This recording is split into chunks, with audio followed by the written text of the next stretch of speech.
U.S. President Donald Trump's re-election this week caused ripples around the world, including in South Korea, a close ally of the United States.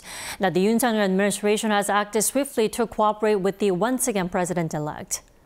We have our correspondent Oh Soo-young in studio with us to talk about what's ahead for South Korea-U.S. relations and their partnership with Japan. Hi, Soo-young. Thanks for joining us. Great to be with you again, Tammy. So, Soo-young, let's begin with the conversation between Trump and Yoon and Trump over the phone, their first encounter over the phone. Was this a positive start to the relationship? I would definitely say so, Tammy. I mean, President Yoon was one of the first world leaders to post on social media his congratulations to the U.S. president-elect. Then around half a day later, the two spoke on the phone for about 12 minutes, briefly touching upon the most important issues for the allies.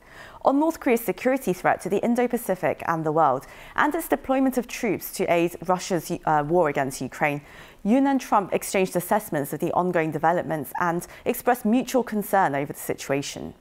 They also touched on North Korea's evolving nuclear capabilities and provocations, as well as the trilateral cooperation between South Korea, the United States and Japan.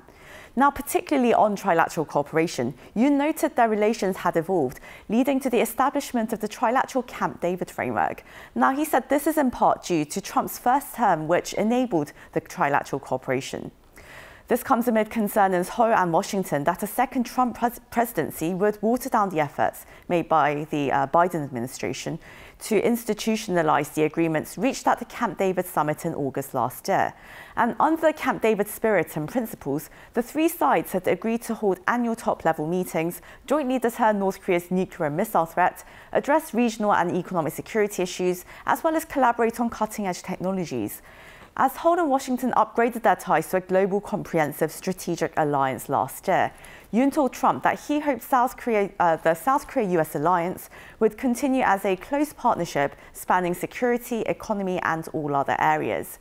Trump agreed, saying that he hopes to continue the strong cooperation between their two countries. The U.S. president-elect added that he heard much about the South Korean president's leadership and mentioned that the U.S. shipbuilding industry requires South Korea's support and cooperation.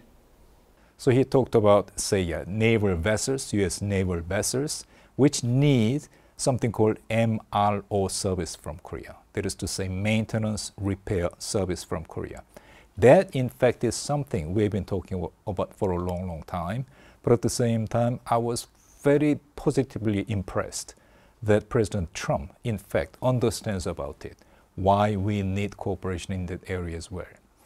The two plan to meet soon to discuss bilateral issues in more detail.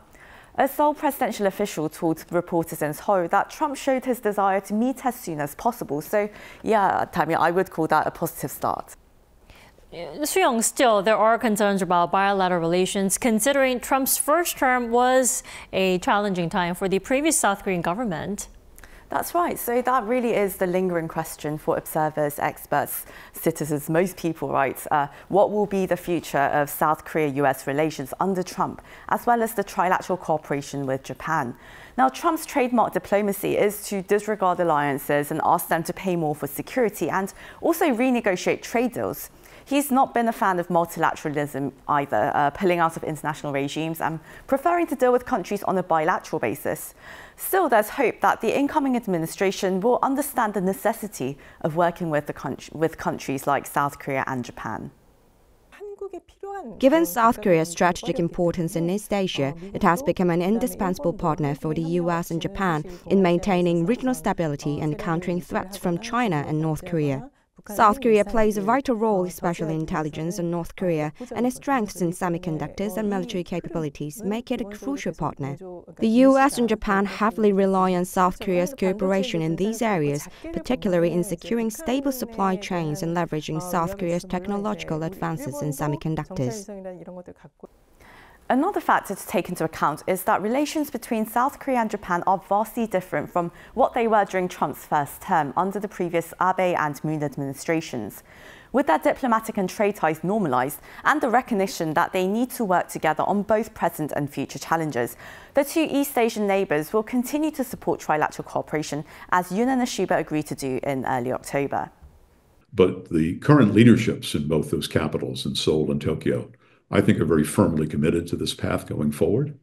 And so I hope that they will do the necessary in terms of continuing to be open to each other, supportive of each other, and will cherish what has been built over these past 4 years. And as I said, we'll make the case very strongly to Washington. So we are cautiously optimistic. Yes, I mean, during a press conference on Thursday, President Yoon actually said that he's not worried about working with a second Trump administration.